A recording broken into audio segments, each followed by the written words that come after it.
everyone, so in this video I'm just going to do a quick rundown of project 3.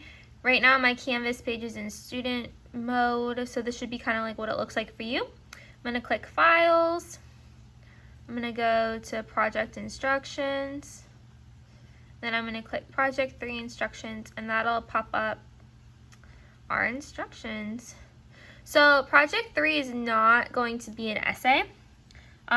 Despite there being a word count. This word count is actually going to be made up of your reflection that you write for me and then kind of your rationale behind what you create and just kind of giving me some feedback and background information about what your compositions are and why you made the decisions that you did.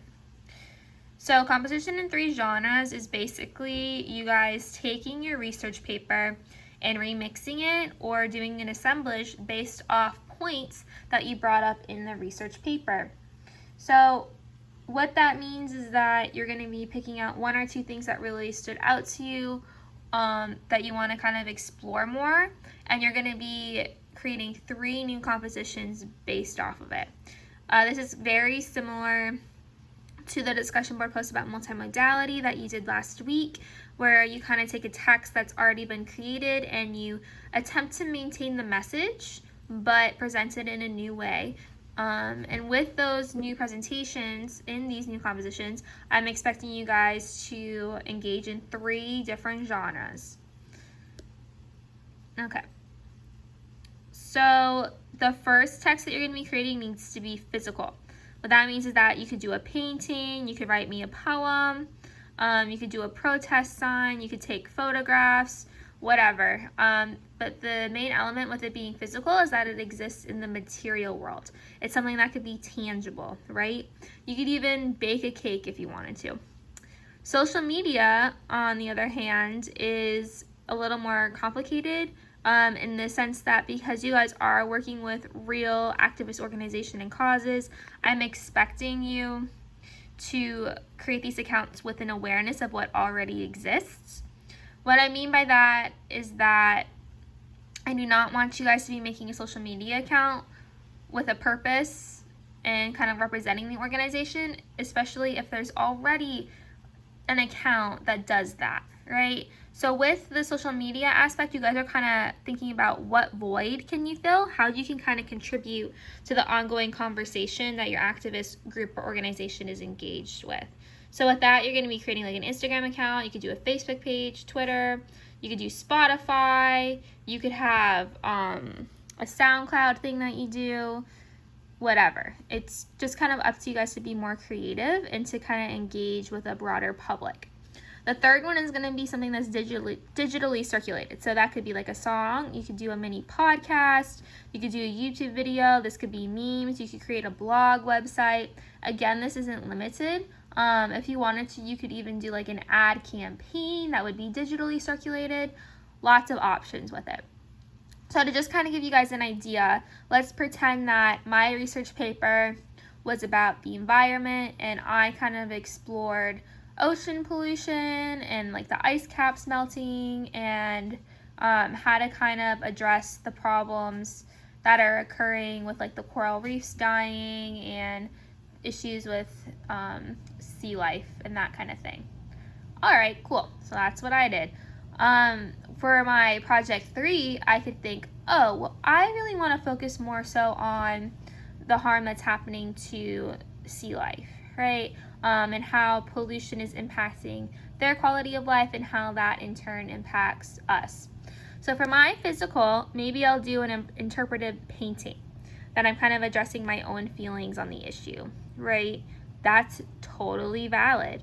If I wanted to, I could do an event flyer and I could kind of create a situation where there would be a fundraising event hosted that would help raise money to like, I don't know, help fund that giant net that someone invented to kind of like collect plastic in the ocean. So we want to kind of bring it back into reality and try to connect what we're creating to the sources that we found and the research that we've done. For the social media, maybe I'll make an Instagram account that kind of highlights the activist work that other people are doing on behalf of the environment to kind of create a platform and a space for people to go to just so they like can see that kind of content. It's totally a valid option. If I wanted to, I could even create like an account for the event flyer I was making. That's also an option. But I would want to make sure I have enough posts on there and enough interaction that it really does fit the genre of social media where I see more of a public engagement happening. I realize that with the social media, maybe you're not going to have people comment or like your things or retweet things. That's fine, but I need to see you putting an effort in. So like following accounts, interacting with other accounts, and that kind of thing. For the digitally circulated media, maybe I would like to do a video assemblage where I take clips from videos and pictures of like documentaries and things of that nature of what's happening in the ocean, and have like clips from, I don't know, like even magazines I could do, and I could make it more like a documentary type thing where it's kind of like I'm not talking during it, but instead I just have these images and they're timed to fit certain points in the music that I have embedded in the video to kind of like build up this sense of pathos and intent. In the past, I've even had students create like movie trailers for a movie that they kind of like proposed. That's perfectly fine to do too. With this project, I really want you guys to be leaning on what you're good at. And in that sense, I mean, like if there's a creative outlet that you like engage with outside of school, this is a great opportunity for you to really explore it and lean on your strengths. So for instance, if you're a photographer, I would love to see photographs that you created. And if you wanted to, you could even use that as your digitally circulated media and create like a portfolio online using like Wix or some other website. Sky's the limit here, you guys. You just gotta propose it to me and I'll let you know my thoughts on it. But in general, I'm pretty open to whatever, as long as you're fitting the criteria of the assignment. So what you need to know is that the proposal is due June 10th. I need to see 500 words. Be hitting that word count, you guys. And with that, I need to see a description of your 3 texts. So that means tell me what you're making, the genre you see it falling under. And when I say genre, I do not want you just to tell me video. Yeah, that's not gonna fly. I need you guys to kind of tell me, okay, it's gonna be a satire video, it's gonna be more of a documentary, it's gonna be a mockumentary, it's gonna be an ad campaign, blah, blah, blah, blah, blah. I need to have more detail. Think about project 1 and how you had to kind of break down subgenre, because I need to know how you guys are thinking through this and your thought process with approaching the composing like needs of your project. Then also the rhetorical rationale behind your choices. So not the rhetorical situation, but the rationale. Why are you composing the text that you are? How do you see them working together? Are you painting because that's something that you love to do? Are you creating a podcast because it's something that you've always wanted to try? Let me know. I'm more than happy for you guys to kind of test out new things that you've never used before. It's a great opportunity to learn a new skill. Take advantage of it. I'm open to it. Okay, and the last thing is that I need to know how your 3 texts relate back to your research paper, because we need to see a common thread throughout them. Please keep up with the assignment sheet and the due dates. They're all correct. They all line up with the Canvas page. For every draft, I expect to kind of see a somewhat completed composition.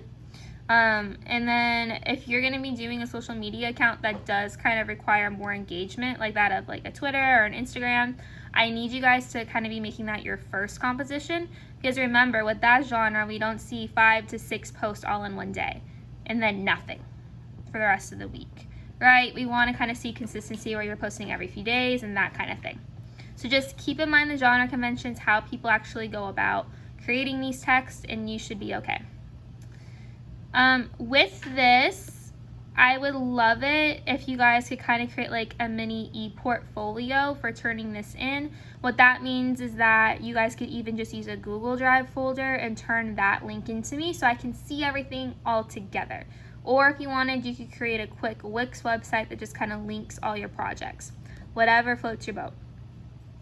All right, and then with that, so your 500 word explanation, is going to be kind of used as your intro for your projects, and that's contributing to the 1,200 words.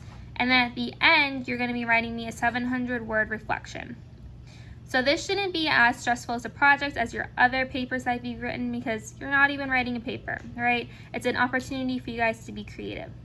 So please reach out to me if you have any questions, and I hope this video kind of clears some questions up for you.